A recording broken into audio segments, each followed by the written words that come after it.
ешкімді көре алмайтын біреу өзеннің жағасында тұрады екен де, күніге өзенге балық аулауға барады екен.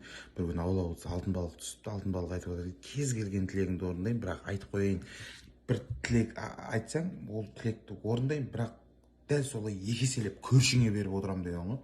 Сөйтіп алтын балық, жарайды, не болса да маған дәу коттедж берші деп, үйіне барса дәу коттедж тұр дейді, көршісіне барса сондай коттеджден екеуі тұр дейді. Анау көре алмай келіп алтын балыққа барып, алтын балық болмайды мынау, так маған екі машина берші, әдемі бірінен бір өткен деп.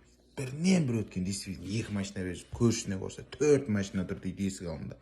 Көре алмай кетіп, алтын балық деп, екі әйел берші маған, әдемі екі әйел берші, алтын балық әдемі екі әйел беріп жүріпті астында. Көршісіне болса, көршісі әдемі 4 әйел құшақтап отыр дейді. Шыдай алмай кетіп, көре алмай кетіп, алтын балыққа барып, алтын балық мен жартылай инсульт қыш деп